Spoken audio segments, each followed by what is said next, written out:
नमस्कार दोस्तों, आशीष the education foundation में आपका हार्दिक स्वागत है। मैं हूं आपका दोस्त राम बाबू बूरी।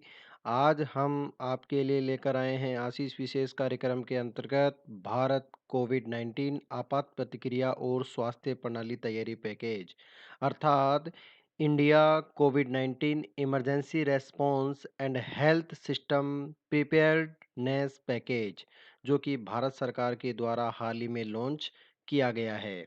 ये भारत सरकार के द्वारा उठाया गया बहुत ही महत्वपूर्ण कदम है, जो कि हमें कोविड-19 से निपटने में सहायता प्रदान करेगा।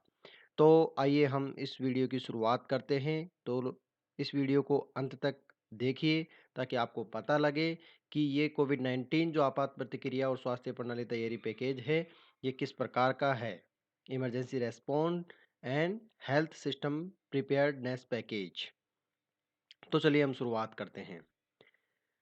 सबसे पहले हम बात करते हैं कि भारत कोविड-19 आपात प्रतिक्रिया और स्वास्थ्य प्रणाली तैयारी पैकेज है क्या? प्रधानमंत्री श्री नरेंद्र मोदी की अध्यक्षता में केंद्रीय मंत्रिमंडल ने 22 अप्रैल 2020 को भारत कोविड-19 आपात प्रतिक्रिया और स्वास्थ्य प्रणाली तैयारी पैकेज के लिए 15,000 करोड़ रुपए के निवेश को स्वीकृति दे दी है। इस स्वीकृत धनराशि का 3 चरणों में उपयोग किया जाएगा और अभी के लिए यानी वर्तमान के लिए तत्काल कोविड-19 आपात प्रतिक्रिया के का प्रावधान किया गया है, जिसके अंतर्गत 7,774 करोड़ रुपए की धनराशि का प्रावधान है।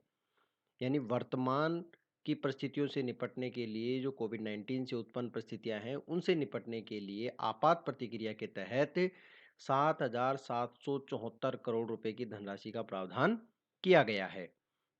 बाकी जो धनराशि है अर्थात शेष जो धनराशि है वो मध्यावधि सहयोग अर्थात 1 से 4 वर्ष के तौर पर मिशन मोड में उपलब्ध कराई जाएगी। अर्थात जो कोविड-19 है उसके आगे के लिए अर्थात आगे के सालों के लिए 1 से 4 वर्षों के तौर पर उसको उपलब्ध करवाया गया है मिशन मोड के रूप में। अब बात करते हैं पैकेज के मुख्य उद्देश्यों के बारे में कि पैकेज के क्या-क्या उद्देश्य हैं, किस प्रकार इस पैसे को खर्च किया जाएगा। तो सबसे पहले बात करेंगे हम कौन-सा उद्देश्य है, डायग्नोस्टिक और कोविड समर्पित उपचार सुविधाओं का विकास करने के लिए, यानी डायग्नोस्टिक्स तैयार करने के लिए और कोविड समर्पित उपचार यानी कोविड को समाप्त करने के लिए जो भी उपचार या सुविधाओं का विकास किया जाएगा, उनको समर्पित है ये, पहला। दूसरा है संक्रमित मरीजों के उपचार के लिए ज़रूरी चिकित्सा उपकरण और दवाओं की केंद्रीय खरीद करने के लिए, यानी केंद्र सरकार जो संक्रमित मरीज है, उनके उपचार के लिए कोई भी ज़रूरी चिकित्सा उपकरण होगा या दवा होगी, उनकी खरीद करेगी इन पैसों से। तीसरा है भविष्य में महामारियों से बचाव और तैयारियों में सहयोग के लिए राष्ट्रीय तथा राज्य स्वास्थ्य प्रणालियों को मजबूती देना और उन्हें विकसित करना। अर्थात आने वाले समय में फ्यूचर में अगर इस प्रकार की कोई महामारी आती है तो उनसे किस प्रकार बचा जाए और किस प्रकार की तैयारियां राष्ट्र के बीच में और राज्यों के बीच में किस प्रकार का तालमेल बिठाकर उन महामारियों से निपटा जाए, उन प्रणालियों को विकसित करना है, उन प्रणालियों को मजबूत बनाना है। चौथा उद्देश्य है प्रयोगशालाओं की स्थापना, यानी लैबों की स्थापना करनी है और उनकी निगरानी गतिविधियों को भी बढ़ाना है कि लैब की स्थापना करनी है, विभिन्न प्रकार के रिसर्च की प्रयोगशालाओं की स्थापना करनी है और उनकी निगरानी जो गतिविधियां हैं, उनको भी बढ़ाना है। पाँचवा जो उद्देश्य है वो है जैव सुरक्षा की तैयारियाँ यानी जैव सुरक्षा की तैयारियाँ भी हमें करनी है।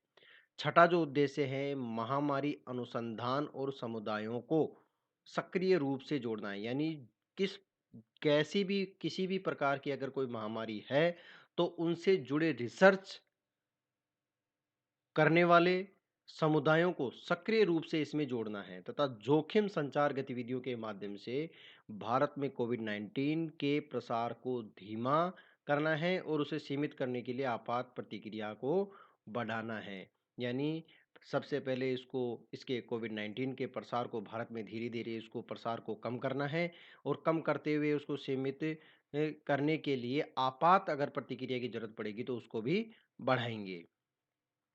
इन उपायों और पहलों को स्वास्थ्य एवं परिवार कल्याण मंत्रालय के तहत ही लागू किया जाएगा। ये जो विभिन्न प्रकार के उद्देश्य रखे गए हैं, जो विभिन्न प्रकार के उपाय और पहले हैं, वो हम स्वास्थ्य एवं परिवार कल्याण मंत्रालय के तहत ही लागू करेंगे। आगे हम बात करते हैं पहले चरण में स्वास्थ्य एवं परिवार कल्याण मंत्रालय अन्य संबंधित मंत्रालयों के सहयोग से पहले ही कई कदम उठा चुका है जो कि निम्नलिखित प्रकार से हैं। तो आइए हम उन कदमों को देखते हैं जो अब तक स्वास्थ्य एवं परिवार कल्याण मंत्रालय ने उठाए हैं। पहला है पैकेज के अंतर्गत मौजूदा स्वास्थ्य केंद्रों को कोविड समर्पित अस्पतालों, समर्पित कोविड स्वास्थ्य केंद्र और समर्पित कोविड देखभाल केंद्रों के रूप में तैयार करने के लिए राज्य संघ शासित क्षेत्रों के लिए 3,000 करोड़ रुपए का अतिरिक्त कोष जारी किया जा चुका है। यानी ये जो 15,000 करोड़ रुपए के अतिरिक्त ये 3,000 करोड़ रुपए जारी हो चुके हैं। वे इनके अलावा है, ये पहले ही ये स्वास्थ्य एवं परिवार कल्याण मंत्रालय अन्य संबंधित मंत्रालयों से सहयोग से ये कदम उठा चुका है। दूसरा इसने कर लिया है कि क्वारंटाइन, आइसोलेशन, परीक्षण, उपचार, बीमा की रोकथाम, बीमारी की रोकथाम, कीटाणु शोधन, सामाजिक दूरी और निगरानी के लिए विस्तृत दिशा निर्देश, प्रोटोकॉल और परामर्श जारी किए जा चुके हैं। हॉटस्पॉट की पहचान की जा चुकी है कि कहाँ-कहाँ पर ये कोविड-19 के जो कौन-कौन से ऐसी जगह हैं जहाँ पर ये हॉटस्पॉट बन चुके हैं। कोविड-19 बीमारी बहुत ही भयानक रूप ले चुकी है। हॉटस्पॉट की पहचान की जा चुकी है और रोकथाम की रणनीतियों को भी लागू किया जा रहा है। डायग्नोस्टिक अर्थात नैदानिकी प्रयोगशालाओं का विस्तार किया गया है और प्रतिदिन परीक्षण क्षमता भी बढ़ाई जा रही है। यानी प्रतिदिन जो पॉजिटिव केस, नेगेटिव केस इनकी जो जाँच हो रही है, वो प्रतिदिन हम बढ़ा रहे हैं, क्षमता बढ़ा रहे हैं, परीक्षण की क्षमता हम बढ़ाई जा रही है। वास्तव में राष्ट्रीय टीबी उन्मूलन कार्यक्रम के अंतर्गत मौजूदा बहु-बीमारी परीक्षण प्लेटफ़ॉर्म किया जा रहा है। इस क्रम में कोविड-19 परीक्षण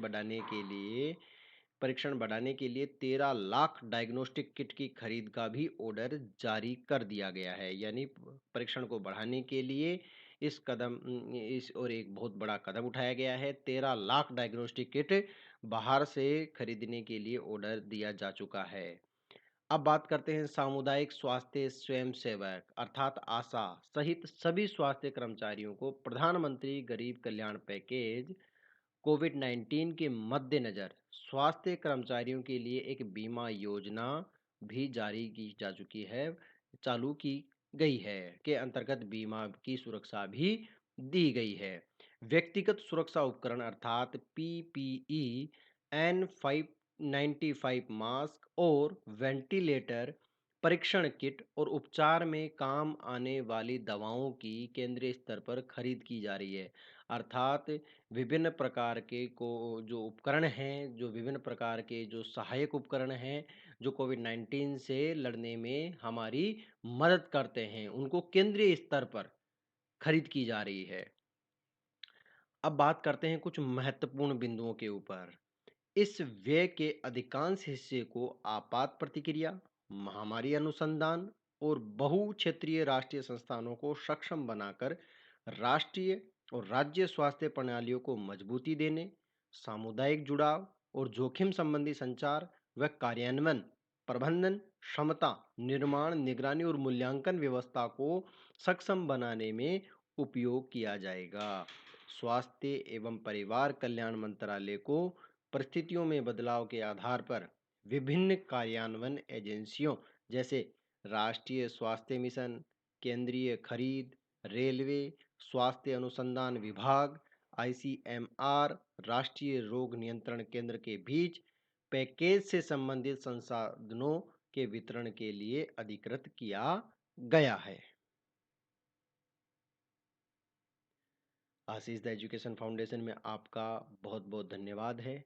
अगर आपको वीडियो पसंद आया है, तो हमारे लाइक बटन पर क्लिक कीजिए और आगे आप और इसी प्रकार की वीडियो देखना चाहते हैं तो हमारे चैनल को सब्सक्राइब कीजिए। अगर आप नए हैं तो ज़रूर सब्सक्राइब कीजिए, क्योंकि सब्सक्राइब करेंगे और बेल आइकन को प्रेस करेंगे तभी आपको नई वीडियो का नोटिफिकेशन प्राप्त होगा।